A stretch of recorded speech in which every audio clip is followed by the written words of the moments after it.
¿Qué tal, ingeniero? Buenas tardes. Buenas tardes.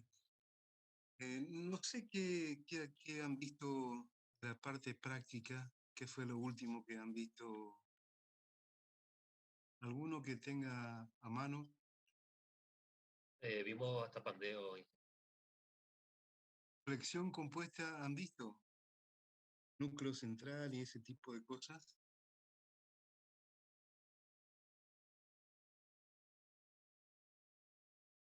Flexión compuesta no han visto. Núcleo central, columnas. Flexión compuesta sí creo que habíamos dado, pero lo demás, si no me equivoco, aún no. Voy a poner un poquito en pantalla, a ver si ubican el tema y lo han visto. Bueno, ese problema, un poquito. ¿El cuadrito? Sí.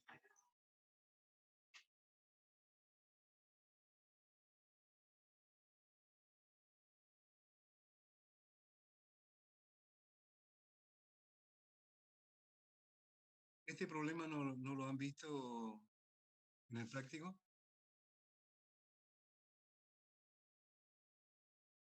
No, vimos lo de la guía, ¿no? O sea, que tenemos que resolver. Ah, eh, bueno, como ya terminamos nosotros la teoría, podríamos repasar eventualmente después o empezar a resolver algunos problemas de apoyo en la parte práctica sobre lo que todavía no han visto, ¿no?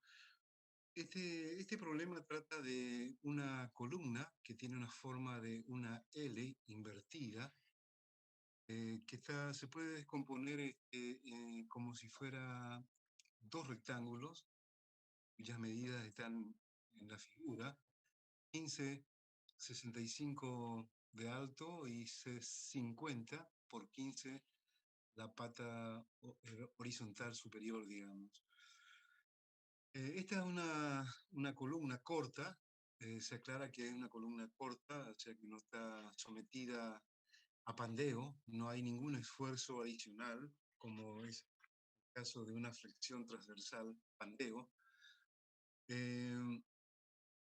Y en esta figura, en esta columna corta, se pide dibujar el diagrama de tensiones sigma producidas por la aplicación de una carga P excéntrica. P está ubicado, tiene coordenadas EX y EY en la figura. El punto P está dibujado dentro de una de las patas de la L invertida. La sección resiste tensiones de tracción y compresión. En el punto B se pide hallar el núcleo central de la figura. Vamos a empezar por resolver, digamos, el problema. Es un caso de flexión compuesta oblicua.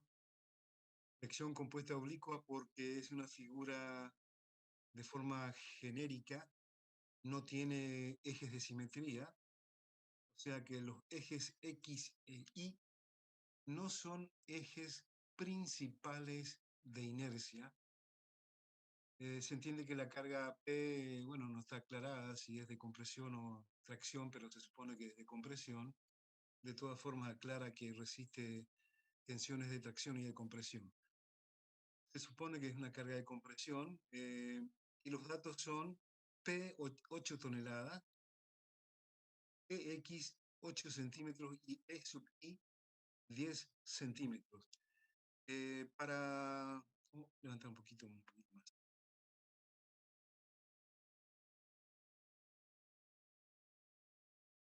Para empezar a aplicar la fórmula fundamental de la flexión, necesitamos previamente tener identificado algunas propiedades geométricas de la figura, como es el baricentro y los momentos de inercia de la sección transversal. Todo el diagrama de tensiones va a estar referido al baricentro y a partir de ahí conociendo propiedades de la flexión compuesta en este caso, característica de la flexión compuesta, vamos a ubicar la posición del eje neutro. Por empezar, bueno, la sección se divide en dos partes, una que es el ala superior, la T superior, digamos, tiene 50 por 15, sección omega 1, la T vertical es 15 por 65, y la suma de las secciones da obviamente la suma de las dos anteriores, 1725 centímetros cuadrados. Determinamos por el método que ya hemos visto en estabilidad 1, la posición del baricentro, tomando momentos respecto a un eje que coincide generalmente con la base o con la altura, momentos de las áreas parciales en las cuales hemos subdividido la figura, 750 que es la sección de la T, digamos, superior, horizontal, por 25, más 975 por 7,5, dividido la suma, o sea, eh, la suma de los momentos estáticos de las áreas parciales respecto a un par de ejes que se selecciona, en este caso coincide con la base y la altura, y me da que XG es 15,11 e IG vale 49,89 centímetros.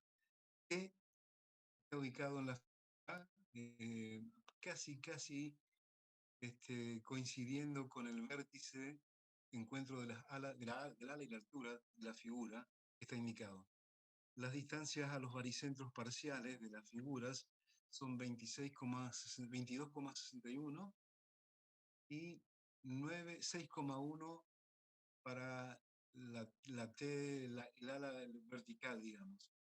Y sacamos un momento de inercia, o sea, aplicamos para eso el teorema de Steiner, el momento propio baricéntrico, que es básicamente es V por H al cubo sobre 12, que está indicado en este caso como JX 50 por 15 al cubo sobre 12, más el momento de la sección respecto a la distancia del par de ejes baricéntricos y baricentros de la sección compuesta, 22,61 en este caso, cuadrado, más 15 por 65 al cubo, siempre está elevado al cubo, el lado que es normal al eje X en este caso, que tomamos como eje de referencia. De esta manera, JX aplicando Steiner me da 1.035.605 centímetros a la cuarta, y JI, también aplicando la misma fórmula, V por H al cubo sobre 12, pero ahora respecto del eje Y, 15, la distancia del eje Y, el eje es normal, es 50 en este caso al cubo sobre 12, por 750 por 7,89 al cuadrado, más 65, más 65 por 15 al cubo sobre 12, V por H al cubo sobre 12, más sección por distancia entre ejes al cuadrado, baricéntricos al cuadrado. Para JI me da 304.355 centímetros a la cuarta. Por supuesto, como no tiene ejes de simetría, no es una figura simétrica, existe el momento de inercia centrífugo, JXI, igual, ¿no? La sección por las distancias a los ejes baricéntricos, más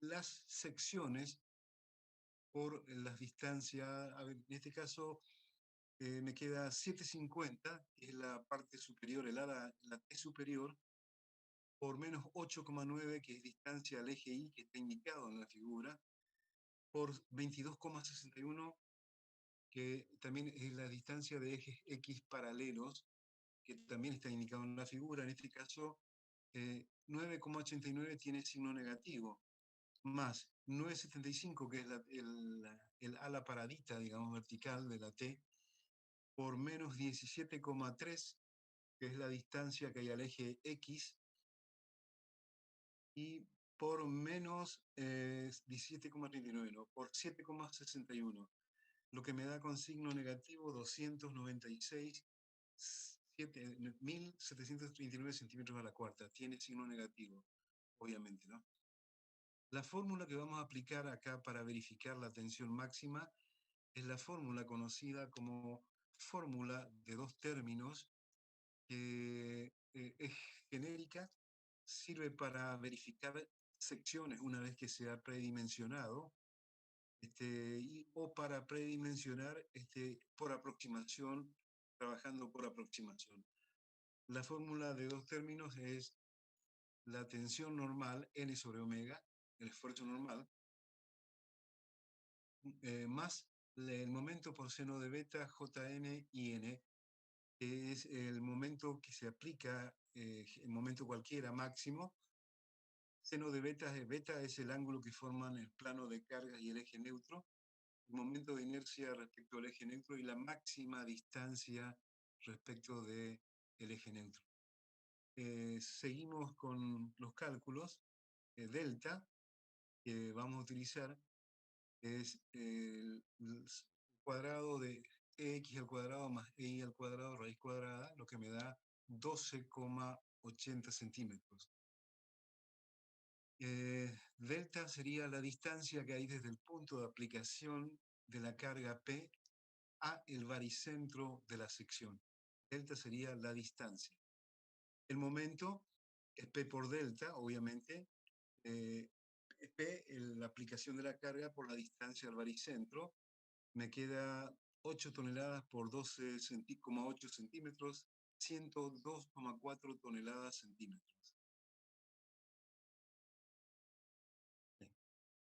Y empezamos a aplicar el círculo de Morland, un poquito más arriba, más arriba, para arriba, que suba todo. Ahí. No, bajo. Un poco más. Después Aplicamos el círculo de Morland. Sí. la señora, la enfermera, y me dijo que si Alcide estaban acá. Y no sé quién está hablando. Sí, creo que sí, vine a mirar y no estaba el auto. No sé quién está hablando. Bueno.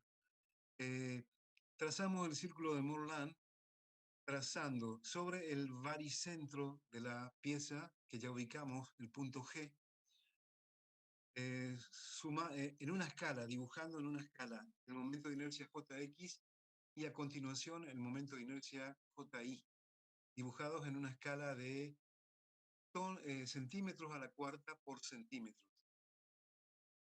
En una escala dibujamos momento de inercia. Y también por P, por el punto de terminación de Jx a la izquierda, en este caso porque es negativo, Jxi también en la escala de momentos de inercia. O sea, una escala que representa centímetros a la cuarta por centímetros de papel. Con ese diámetro dibujamos el círculo de Morland. Y empezamos el cálculo, digamos. El plano de cargas se obtiene uniendo el punto de aplicación de la carga externa P con el baricentro, siguiendo el camino de la distancia delta minúscula que habíamos encontrado.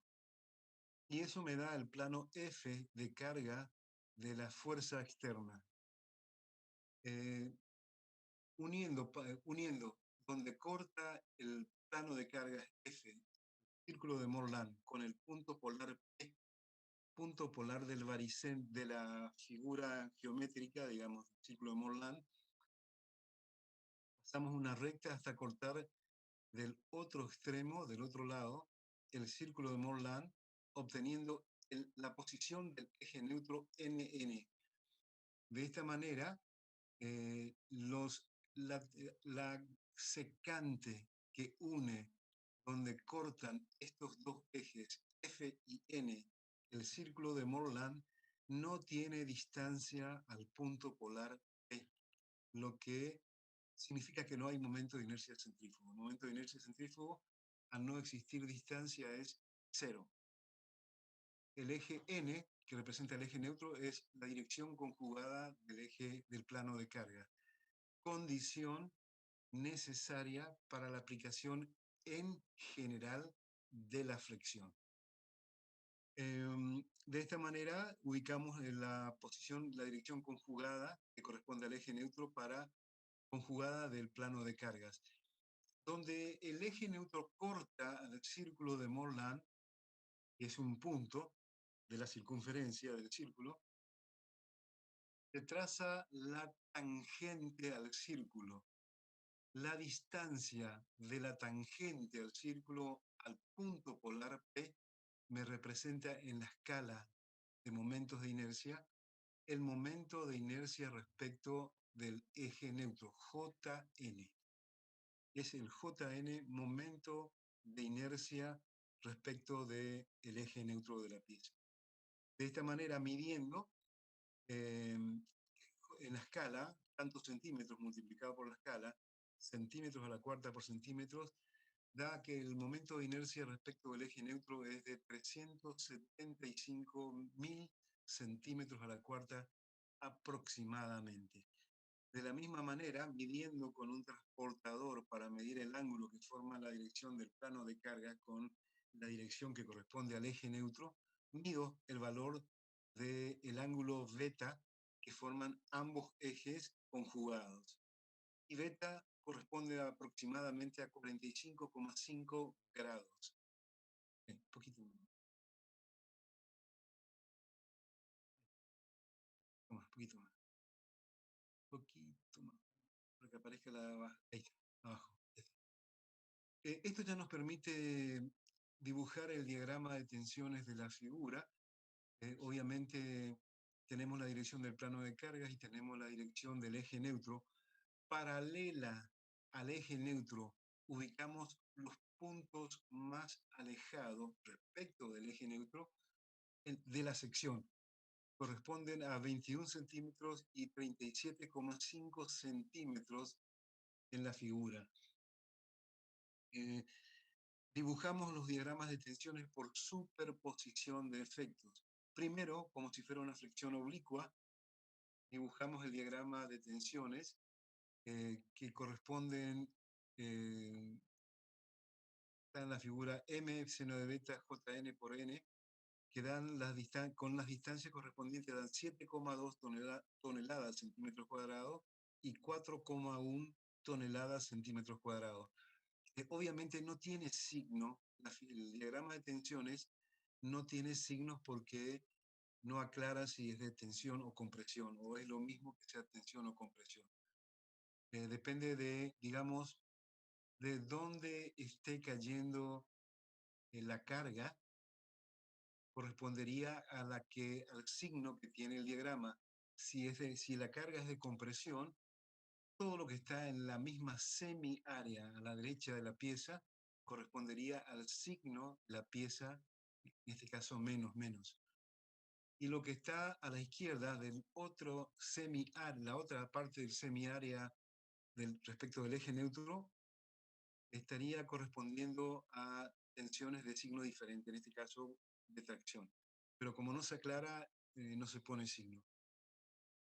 Por supuesto, como es una flexión oblicua, son dos casos de flexión simple recta. El eje neutro pasa por el baricentro de la pieza.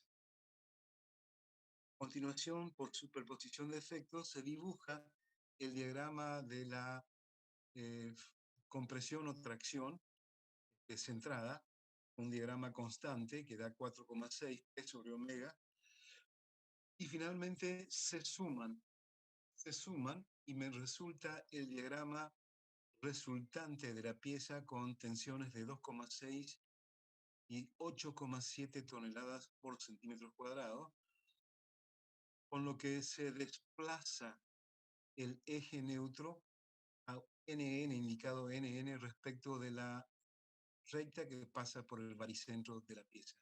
Condición que es necesaria para que sea flexión compuesta. La flexión compuesta es el primer caso donde el eje neutro no pasa por el baricentro de la pieza. Sí. Bueno, da el cálculo, obviamente, cómo sacó 8,7, cómo sacó 2,6, ¿no? Toneladas por centímetros cuadrados. Por lo que veo, en la figura los valores son kilogramos, multiplicado por 1000, digamos, kilogramos por centímetros cuadrados para representarlos, para que se puedan dibujar. Bien, la página siguiente. El punto siguiente nos pide dibujar el núcleo central de la pieza. Estos son los casos posibles. Uno, que tengamos tensiones de un solo signo, pero con valores diferentes en la pieza, con lo cual el eje neutro pasa fuera de la pieza, todavía, y nos genera tensiones diferentes, máximas y mínimas. El caso intermedio, que es cuando el eje neutro toca el borde de la sección, una sección de la pieza, y tenemos tensiones de un solo signo, pero con valores también diferentes. Uno cuando coincide con el eje neutro, que es 0, y la máxima con el extremo opuesto de la pieza. Y el tercer caso, que es cuando tenemos tensiones de dos signos. El eje neutro corta la sección transversal de la pieza y tenemos tensiones de doble signo y valores diferentes en los extremos. Tensiones máximas y mínimas. Un poquito más.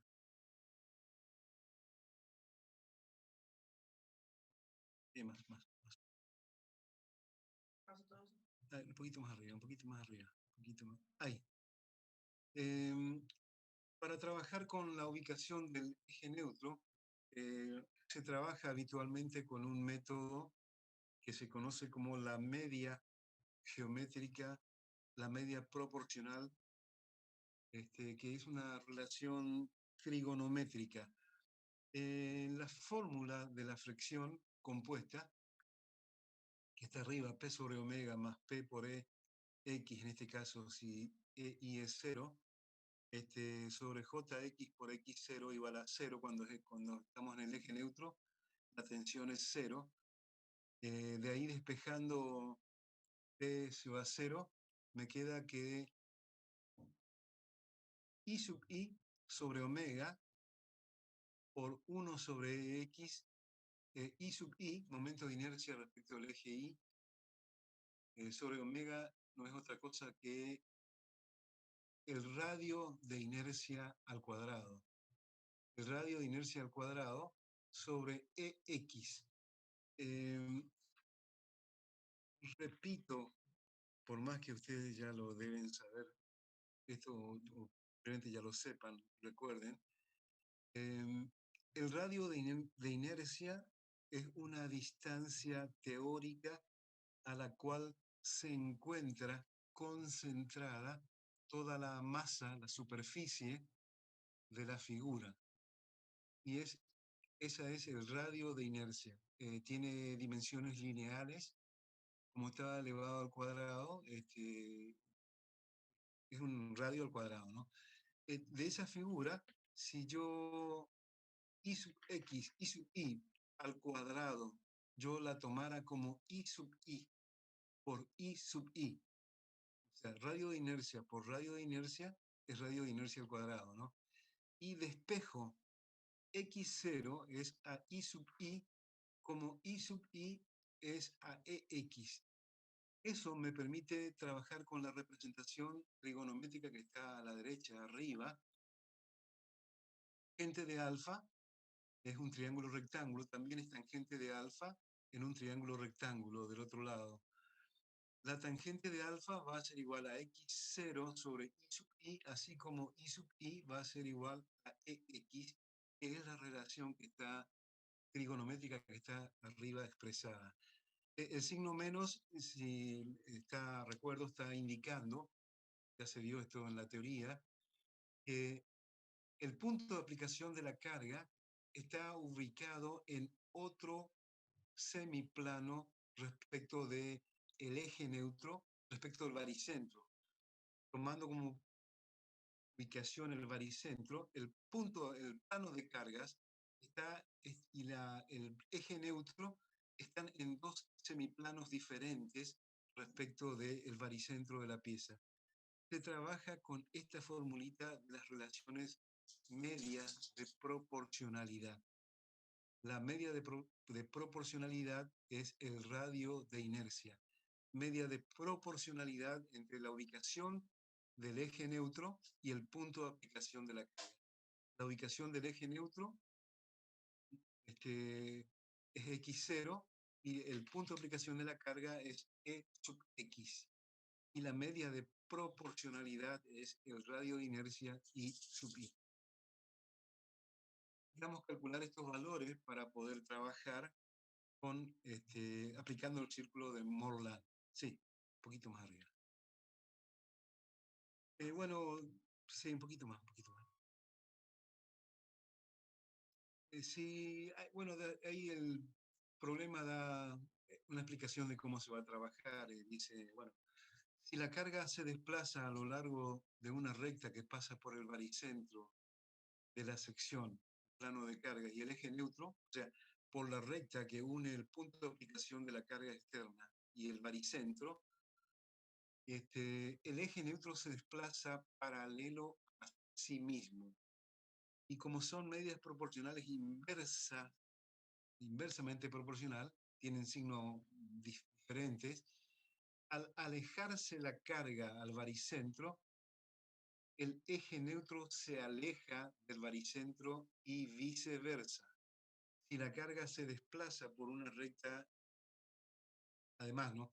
Si la carga se desplaza por una recta que no pasa por el baricentro de la sección, pero siempre por una recta, siguiendo una recta, el eje neutro rota sobre un punto. Ya al ver la figura, ¿no? Pero como el núcleo central es una superficie, es un área, es el lugar geométrico, o sea, es una superficie que tiene la propiedad de que siempre que la carga externa se aplique en un punto de esta superficie que está dibujada alrededor del baricentro, vamos a tener tensiones de un solo signo en la pieza. Nunca vamos a tener tensiones de doble signo. El eje neutro nunca va a cortar a la pieza en ningún punto, siempre va a ser tangente. Cuando se cambia de una dimensión horizontal a una dimensión vertical, los lados de un rectángulo, por ejemplo, rotando en la arista de encuentro, cambiamos la pendiente de la recta que define la traza del eje neutro. Lo que significa cambia la pendiente, gira alrededor de ese punto sin mover las coordenadas. El eje neutro rota pasando de una posición, por ejemplo, horizontal a una posición vertical. Eso es lo que quiere decir. La metodología es la siguiente, ¿no? Se traza el trazado, primero se adopta una escala de dibujo, una escala de momentos de inercia para un sistema coordenado, la escala de dibujo, centímetros de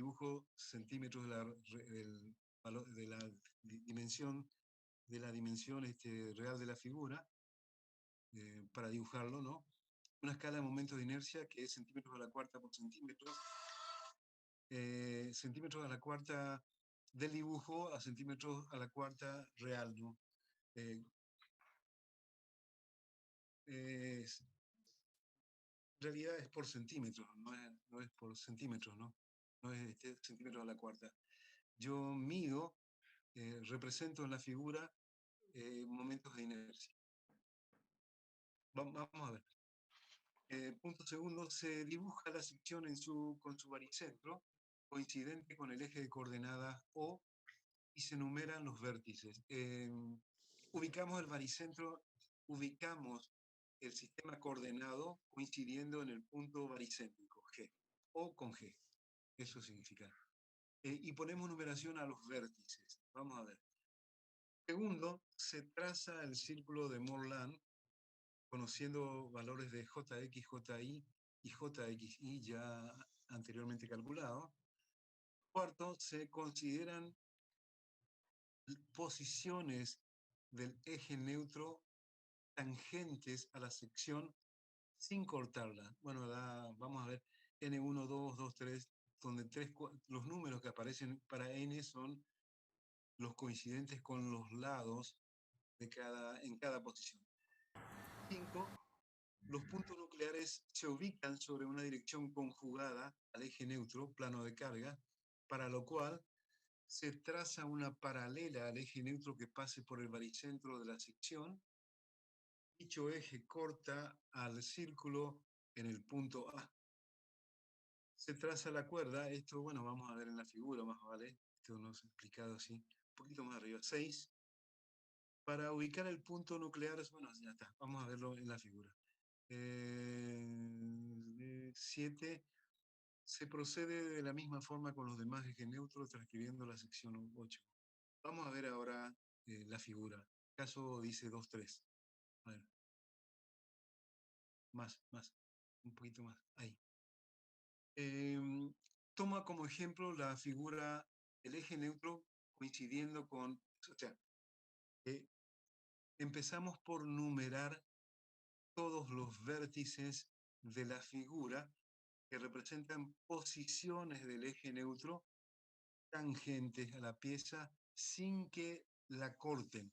Por ejemplo, el eje neutro en la posición 1, 2, horizontal, la parte superior. El eje neutro en la posición 2, 3, vertical, coincidiendo con el lado derecho. El eje neutro en la posición N4, coincidiendo con la base inferior de la figura horizontal. El eje neutro en la posición 1, 5, vertical, con el lado vertical izquierdo de la figura. Y el eje neutro en la posición 4, 5, uniendo los puntos 5 y 4, sin cortar a la pieza. Por ejemplo, se empieza a aplicar para el lado 2, 3. Para el lado 2, 3, que coincide con el eje Y del sistema coordenado XY, baricéntrico en este caso, de la sección compuesta. Como los ejes, como es una figura general, no tiene ejes de simetría, X no es la dirección conjugada de Y. No es la dirección conjugada de Y.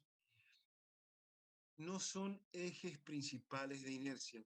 Tengo que buscar para X y para Y cuál es su dirección conjugada. Por ejemplo, en este caso, la dirección 2, 3, I. 2, 3, I. Para el eje X, que aparece en la figura en la base del círculo, para el eje X, la dirección conjugada va a ser la que se obtenga pasando una recta por el origen de coordenadas O, y por el punto de aplicación de la carga. Me define el plano de cargas. El plano de cargas. Donde corta el círculo de Morland en el punto B, paso una recta por P, el punto polar de inercia sin que exista distancia, donde corta el eje Y,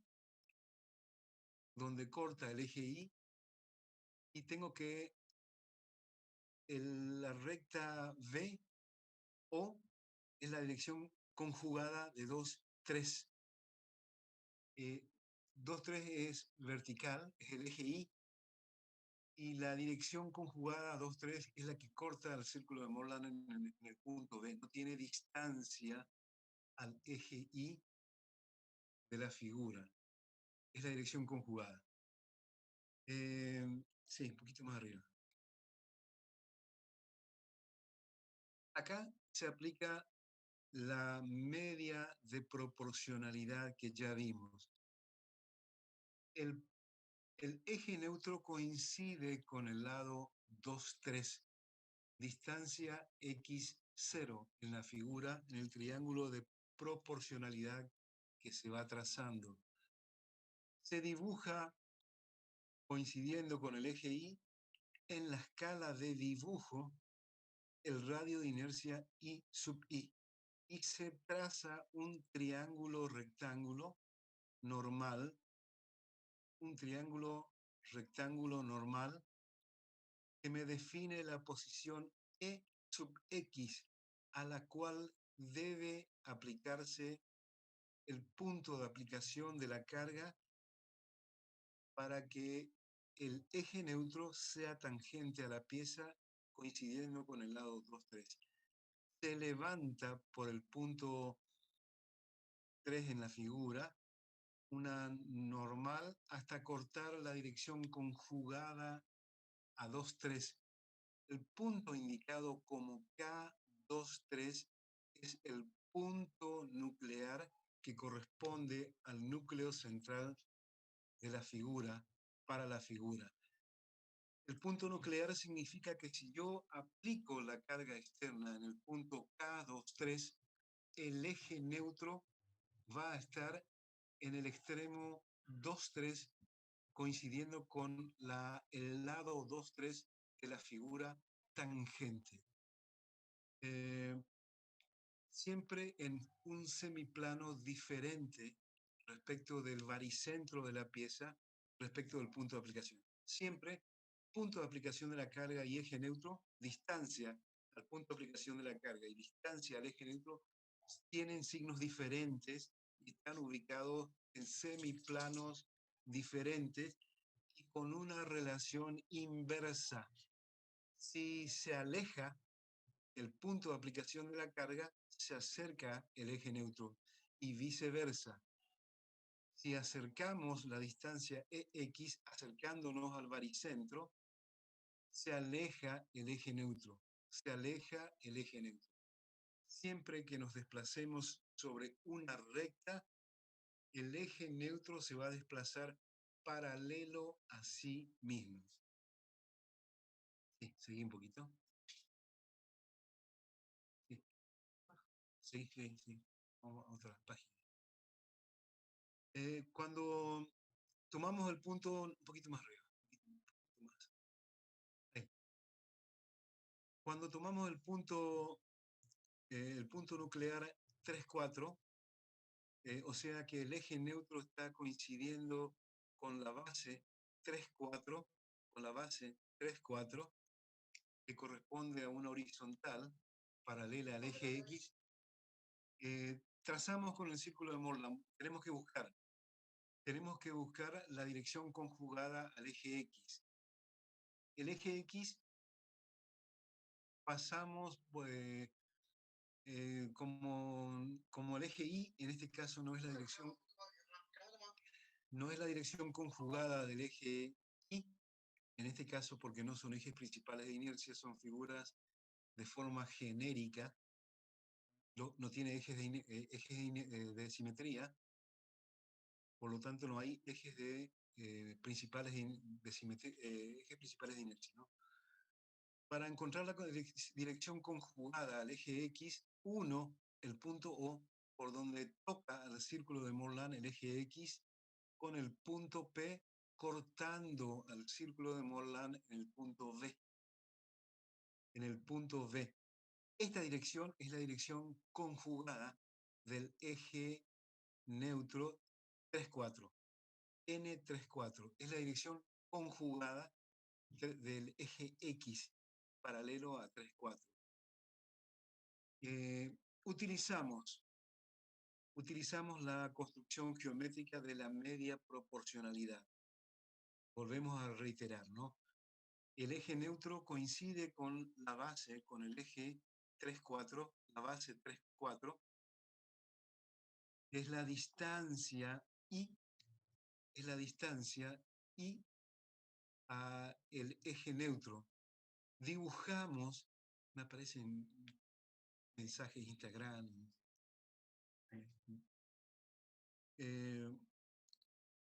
I sub 0, que es la distancia que define la posición del eje neutro, normal en la escala de dibujo J I sub X, que es el radio de inercia de acuerdo al eje X. Sub X son cosas de estabilidad 1, de momentos de inercia, el cociente entre el momento de inercia y la sección, la raíz cuadrada. Esto es el radio de inercia.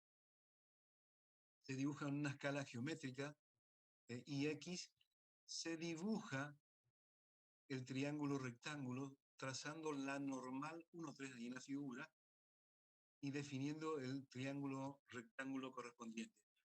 De esta manera yo tengo que la tangente de alfa va a ser igual, E sub I va a ser a I sub X, y la ubicación del punto de aplicación de la carga K34 va a ser E sub I, es a IX, como I sub 0 es a I sub X. De esta manera, la construcción sería así. Tomo la distancia I sub 0, dibujo en la escala JX, trazo el triángulo rectángulo normal, un ángulo normal en el punto 1, donde corta la recta, la continuación de I sub 0, tengo E sub I.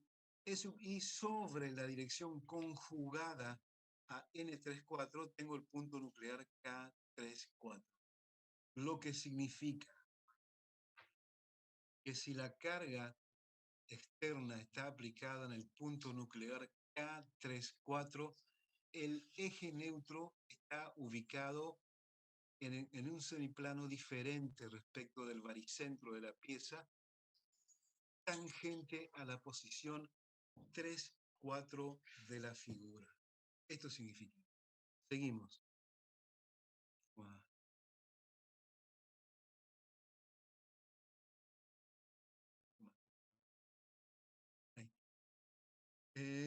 Dibujamos 4, 5. Bueno, ahora toma el eje neutro, digamos, viene, si yo imaginariamente lo hago coincidir con el lado 1, 2, con la numeración que está en la figura. Después lo hago girar respecto del vértice 2 hasta coincidir con el lado 2, 3. Lo hago girar en el punto 3 hasta coincidir con el lado 3, 4, ya vimos en el caso anterior. Y ahora la posición extrema tangente del eje neutro, sin que corte a la pieza, es la que coincide con el lado 5, 4. Si yo dibujo una recta uniendo el punto 5 con el punto 4, tengo una recta 5, 4 que representa a el eje neutro en una posición extrema tangente a la sección transversal de la pieza. ¿Cómo hacemos? Trazo una paralela a la dirección 5, 4 pasando por el baricentro de la pieza hasta cortar el círculo de Morland en el punto A. Hasta cortar el círculo de Morland en el punto A. El punto A, uno con el punto polar P de la figura del círculo de Morland, hasta cortar en el punto B el círculo del lado opuesto, el círculo de Morland. La dirección que corta al círculo de Morland en el punto O y en el punto B representa la dirección conjugada de la dirección 5, 4. La dirección conjugada, ¿no? Si yo, para que la dirección 1, 4, 5, recuerden ustedes que es una posición extrema del eje neutro sin que corte a la pieza. Toca en dos puntos en forma tangente, pero no corta a la pieza. representa posición del eje neutro. Trazo la tangente por el punto A. Por el punto A, que va para sacar el valor del momento de inercia respecto del eje neutro. La tangente por la distancia, la vertical del punto polar P a la tangente, me da el valor del momento de inercia respecto del eje neutro Jn, medido en la escala de representación de momentos de inercia. Yo mido una distancia en centímetros, multiplico por la escala, que es centímetros a la cuarta por centímetros, y tengo el valor del momento de inercia de la figura. Sí, un poquito más arriba. Lo que hago es lo siguiente, ¿no? La posición extrema del eje neutro es 4, 5. La normal hasta cortar a la paralela que pasa por O, me da IN en la figura. Trazo el radio de inercia, que es igual a la raíz cuadrada de Jn sobre la sección transversal. Raíz cuadrada me da IN. Trazo con este valor hecho en la escala de dibujo el triángulo rectángulo 2, 1, 3 en la figura, por 3, una paralela al eje neutro hasta cortar la dirección conjugada, y obtengo el punto nuclear 4, 5 en la figura. 4, 5 en la figura. ¿Qué significa? Que si la carga se aplica en este punto nuclear K45, el eje neutro está pasando por la posición 5, 4 de la figura sin que corte a la pieza con forma de una tangente, una recta tangente. Siguiente.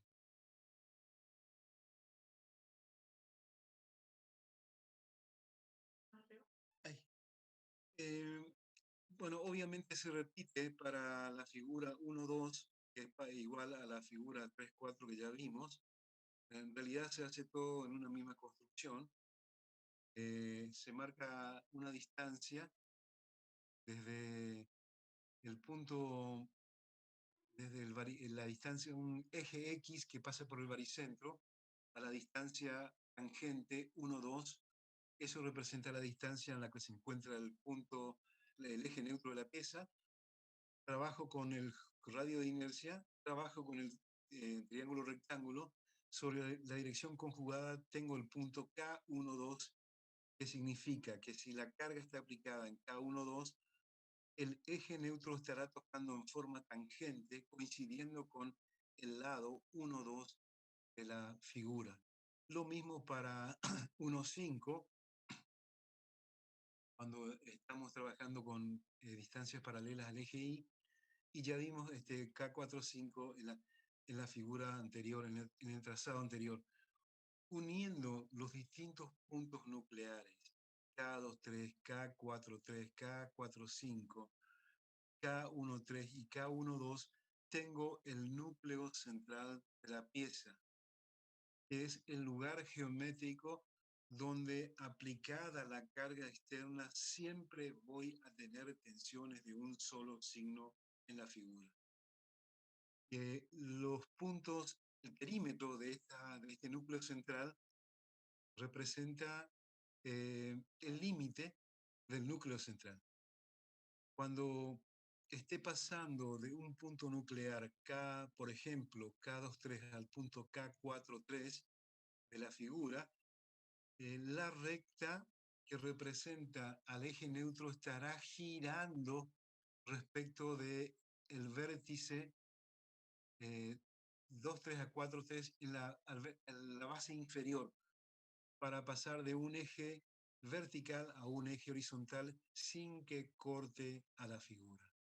Esto representa el núcleo central. Utiliza conceptos de la flexión, son direcciones conjugadas, plano de carga y eje neutro. Utiliza conceptos de que el eje neutro se ubica en un semiplano diferente respecto del punto de aplicación de la carga, respecto del eje neutro. Son semiplanos diferentes. El eje neutro ya no pasa por el baricentro de la pieza. Ya no pasa por el baricentro de la pieza, sino que está desfasado. Todas las deducciones de la flexión, sumando como pasando de un caso de flexión simple a un caso de flexión oblicua y a un caso de flexión compuesta cuando le sumo esfuerzo normal, se utilizan en este caso. El núcleo central es la conclusión de todos los casos posibles más complejos de la flexión compuesta. Sí. Una construcción gráfica, perdón, una cosa que me olvidé de decir. Cuando ustedes están deduciendo la fórmula de la máxima tensión y aparece la relación de la media de proporcionalidad entre distancia al eje neutro y aplicación de la carga, no aparece el valor de la carga P, lo que significa que en la ubicación del punto polar, los puntos K polar que utilizamos para trazar el núcleo central de la pieza, no incide el valor de la carga externa, solamente inciden valores geométricos de la sección. Muy bien.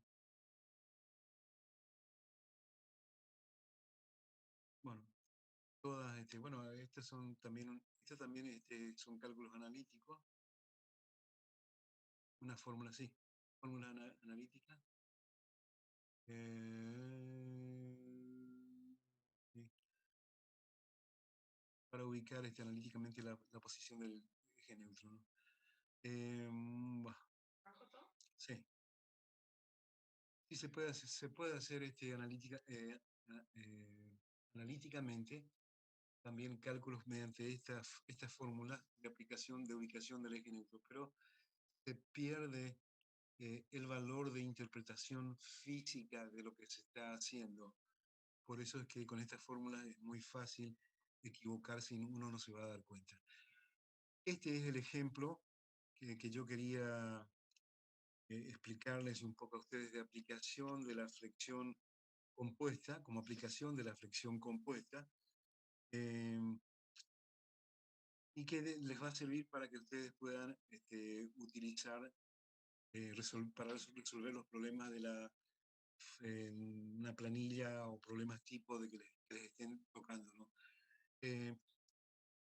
Círculo de Morland, núcleo central y flexión compuesta son temas de examen. O sea que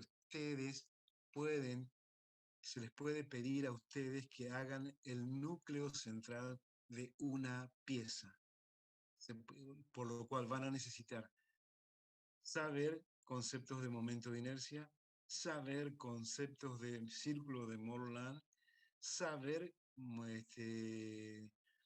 necesitar aplicar escalas, necesitar reglas graduadas, necesitar un transportador para poder medir, o goniómetro para poder medir ángulos, y saber la fórmula que se utiliza en la flexión compuesta.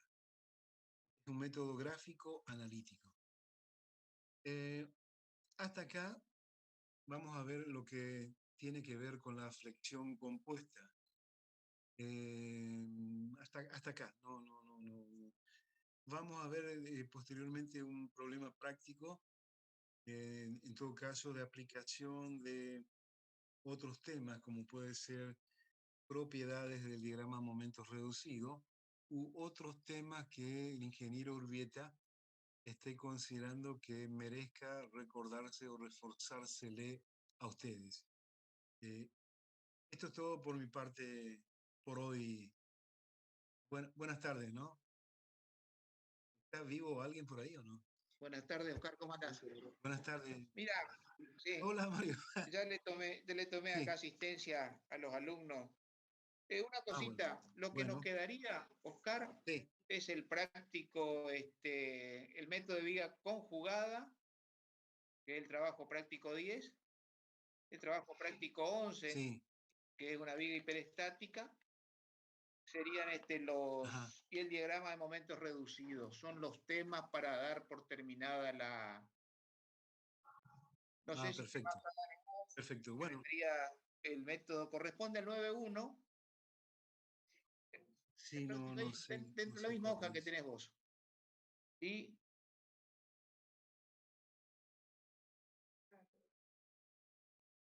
Antes, sí, antes debe estar. Y seguí un poquito. seguí nomás. Para arriba, para arriba, para arriba. Sí.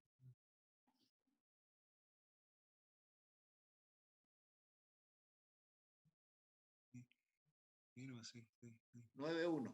9.1.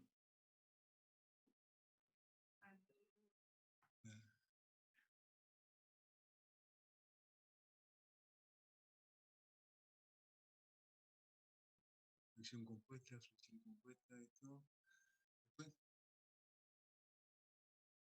Después, el anterior.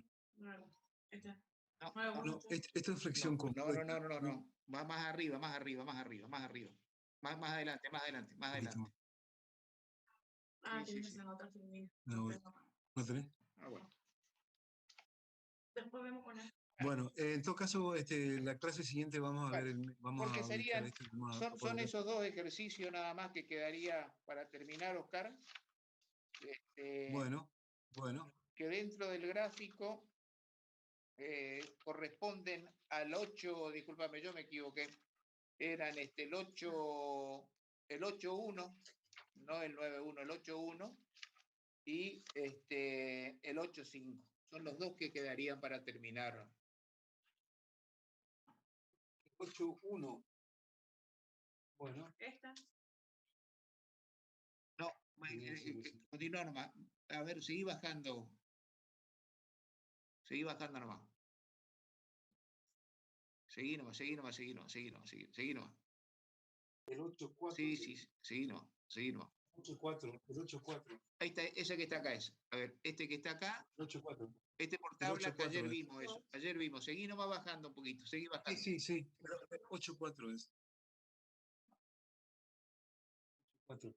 Ese es el que continúa, ese ejercicio el que continúa, y el otro es. El 8.4. Este es el método de la edición. Y el 8.5. Bueno. Con eso se termina, Oscar. Bueno, vamos a tomar la clase siguiente, una clase más entonces, para poder dar esto, porque vamos a repasar un poquito lo que se aplica, porque cambia la temática teórica para poder aplicarlo. Entonces Ese es el vamos otro, Oscar. para la clase siguiente, así que te vamos a. No sé, vos me decís después que otros temas. En realidad nosotros damos de este tema como son dos métodos para una misma resolución, digamos. Lo que se da es uno de los métodos que corresponde al diagrama de momentos reducidos y que queda para que lo puedan consultar si lo quieren ver, el método de la viga conjugada o el método de Moore, que también es una solución del diagrama de momentos reducidos aplicable al caso, pero con una metodología diferente. Está en el apunte, por eso no se da, se dan dos métodos para un mismo tema. Nosotros desarrollamos el diagrama de momentos reducidos, pero vamos a ver si da el tiempo para explicarlo en todo caso, ¿no? Pero vamos a tomarlo para la clase siguiente, Mario. Bueno, perfecto. No sé si vos querés que lo veamos el jueves, este tema jueves y viernes, o cómo querés. Mira, yo el día jueves voy a dar con los alumnos muy poco porque tengo un compromiso, lo había dicho, ¿viste? ¿Me entendés? Bueno. Y yo creo que con estos tres trabajos prácticos se termina la cursada, Oscar. Bueno, fantástico. ¿Me entendés? Ya yo le di pandeo, le di el ejercicio, el día 10 de noviembre tienen que terminar. Bueno. Así que tienen, y con eso se desarrolló todos los prácticos y la teoría de estabilidad 2, y están en la plataforma. Yo el viernes entonces daría este problema, esta vía, Listo. Según lo que veo, se ha resuelto por otros métodos anteriormente. Así que Ahí está. Bueno, listo, Bueno, Mario. Muchas gracias. Perfecto. Muy amable. No, de nada, nada. Hasta luego. Buenas tardes, alumno. chicos. Buenas tardes. Hasta luego. Hasta luego. Hasta luego. Chao, chao. Hasta luego, profe.